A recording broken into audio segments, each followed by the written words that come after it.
We were living in Cabo San Lucas. I met my husband there from England. He's a Brit, I'm a Texan. And we were hiding out from COVID.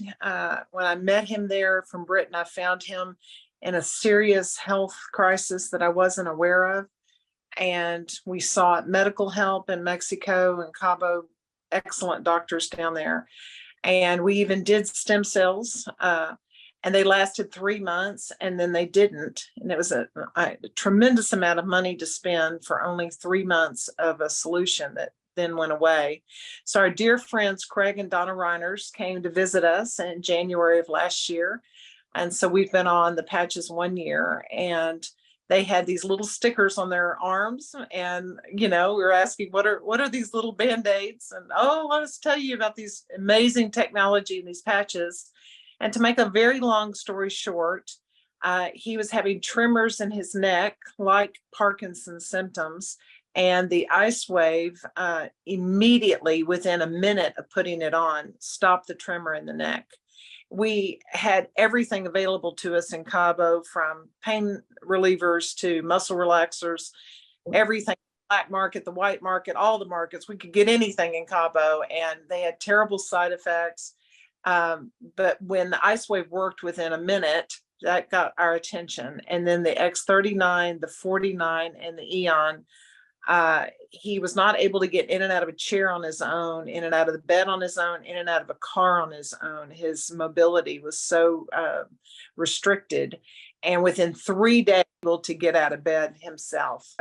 Was invited by one of our neighbors to go for a walk in the sand. And he said, yeah, I want to go. And I'm thinking, you've only been getting out of the chair like 5 minutes ago. And he went for a 5-mile walk in the sand after just his third day of getting out of the chair on his own, after, almost a year of total immobility. It was a miracle. There's just no other word. It was shocking. Then we went to the dentist. He wanted to have implants in his upper jaw. The dentist said, you don't have enough bone density for the upper jaw. It's only 8 millimeters. You need 11 before we can put these rods up there. It's too close to the sinus cavities. We went back within 6 months of being on the patches. Michael said, take another picture. He said, I took an x-ray 6 months ago. My husband was adamant.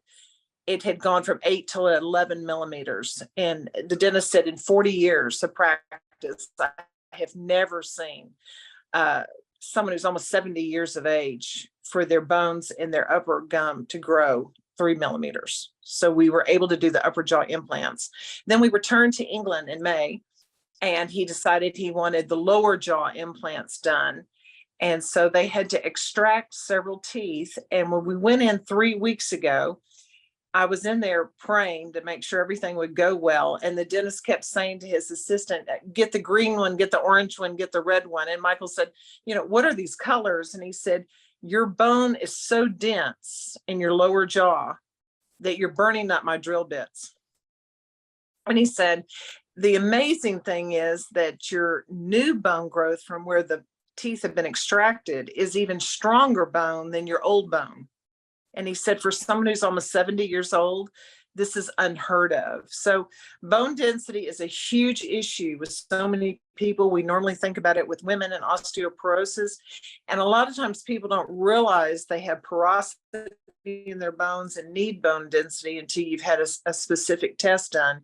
But this is 2 different cases, 2 different dentists in 2 different nations who've acknowledged the massive density of his bones. So that's exciting. He's gone from wearing older glasses because his eyesight is improved. The aloe vera has eradicated the psoriasis.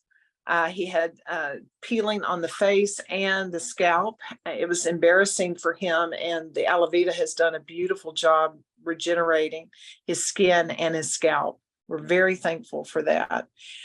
So it's just been it's been a tremendous blessing. And Donna and Craig just kept encouraging us to do the business side, and I just resisted it. But we had 42 people visit us in Cabo, and we just started organically sharing it. And for me to become an executive director within a year for something I didn't even want to do, if it hadn't been for Donna encouraging me, it's been a financial blessing that we needed. So between the finances, I would say LifeWave has been one of just a tremendous blessing and an unexpected surprise.